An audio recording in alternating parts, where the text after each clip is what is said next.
জীবিত থেকেও মৃতর তালিকায় তৃণমূল কাউন্সিলর সটান চলে গেলেন শ্মশানে। হুগলির ডানকুনির তৃণমূল কাউন্সিলর সূর্য দে কিন্তু বাদের তালিকায় নাম উঠে গিয়েছে তার। কেন? কারণ তিনি বেঁচে নেই। অবশেষে খসড়া ভোটার তালিকা প্রকাশ করল কেন্দ্রীয় নির্বাচন কমিশন। কমিশনের ওয়েবসাইট ও অ্যাপে প্রকাশিত হয়েছে আপডেটেড তালিকা। বদল হয়েছে ভোটারদের সিরিয়াল নাম্বারেও, জানিয়েছেন কমিশন। এরই মধ্যে উঠে এলো এক চাঞ্চল্যকর অভিযোগ। জীবিত থেকেও বাদের তালিকায় নাম উঠেছে এক তৃণমূল কাউন্সিলরের। তিনি হুগলির ডানকুনির তৃণমূল কাউন্সিলর সূর্য দে, কিন্তু বাদের তালিকায় নাম উঠে গিয়েছে তার। কেন? কারণ তিনি বেঁচে নেই। খসড়া ভোটার তালিকায় তাকে মৃত বলে চিহ্নিত করা হয়েছে।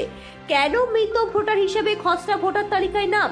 কমিশনের বিরুদ্ধে ক্ষোভ উগরে দিয়েছেন তিনি। দলবল নিয়ে চলে গিয়েছেন শ্মশানে। সেখানে গিয়ে কমিশনের উদ্দেশ্যে আক্রমণ শানিয়েছেন তৃণমূল কাউন্সিলর।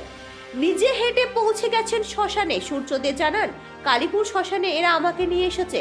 আমি নিজেও হেঁটে হেঁটে চলে এসেছি নিজের সৎকারের জন্য। আপনারা বলবেন এই আবার কেমন কথা? কারণ আজকে খসড়া তালিকা প্রকাশ হয়েছে, সেখানে আমি একজন জনপ্রতিনিধি। আমাকে দেখানো হয়েছে আমি মৃত। এভাবে যদি একজন জনপ্রতিনিধিকে আপনারা মৃত দেখান, তাহলে এরকম লক্ষ লক্ষ মানুষ যারা হয়তো প্রতিবাদ করতে পারবেন না বা যারা হয়তো আমাদের কাছে অবধি পৌঁছাতে পারবেন না, তাদের নামও তো আপনারা ইচ্ছাকৃতভাবে বাদ দিয়েছেন। খসড়ায় কাদের নাম রয়েছে, কাদের নাম বাদ গেছে, সেই তালিকা প্রকাশ করেছে জাতীয় নির্বাচন কমিশন। প্রতি বুথে কতজন অনুপস্থিত, কতজন মৃত ভোটার ও কতজন স্থানান্তরিত, তাদের তালিকা প্রকাশিত হয়েছে।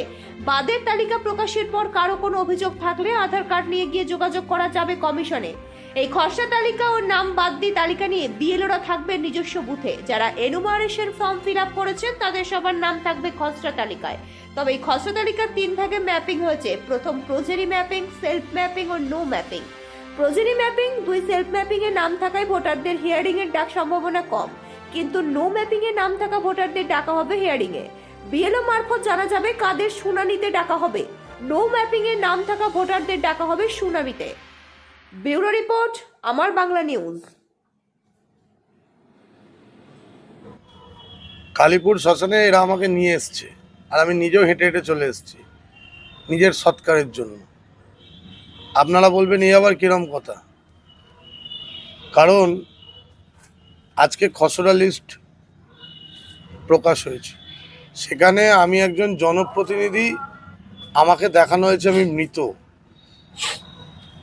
আমি তীব্র ধিক্কার জানাচ্ছি মিস্টার গণেশ কুমারকে, যে এইভাবে যদি একজন জনপ্রতিনিধিকে আপনারা মৃত দেখান, তাহলে এরকম লক্ষ লক্ষ মানুষ যারা হয়তো প্রতিবাদ করতে পারবেন না বা যারা হয়তো আমাদের কাছে অবধি পৌঁছতে পারবেন না, তাদের নাম তো আপনারা ইচ্ছাকৃতভাবে বাদ দিয়েছেন। আর এই নিয়েই মমতা বন্দ্যোপাধ্যায়ের লড়াই ছিল, যে লড়াই আছে যে কোনো জেনুইন ভোটারকে ভোটার লিস্ট থেকে বাদ দেওয়া যাবে না। আমি এখন কালীপুর শ্মশানে এসেছি। আমি নির্বাচন কমিশনের যারা আধিকারিক আছে তাদেরকে অনুরোধ করব, আসুন আমাকে এসে কালীপুর শ্মশানে ইলেকট্রিক চুল্লিতে পুড়িয়ে দিন। কারণ আপনারা তো অলরেডি মৃত দেখিয়ে দিয়েছেন। তো এইভাবে তৃণমূল কংগ্রেসকে আটকানো যায় না, মমতা বন্দ্যোপাধ্যায়কে আটকানো যায় না। এই যে টাইমিং আছে, অবজেকশন পিরিয়ড আছে এসআইআরের, আমরা রাস্তায় নেমে কাজ করব। ফর্ম ফিল আপের সময়ও করেছি, এখন আবার করব। শুধু ধিক্কার জানাই নির্বাচন কমিশনকে, যে একজন জনপ্রতিনিধিকে আপনারা মৃত বলে দেখালেন, তাহলে এরকম সাধারণ মানুষকে আপনারা কিভাবে হ্যারাসমেন্ট করছেন বা করবেন এই এসআইআর নিয়ে? আপনি এনমোলেশন ফর্মটা জমা দিয়েছেন, গণনা ফর্ম? 100% জমা দিয়েছি, 100% জমা দিয়েছি। এবং সেখানে বিএলও নিজে সেটা হাতে নিয়েছেন।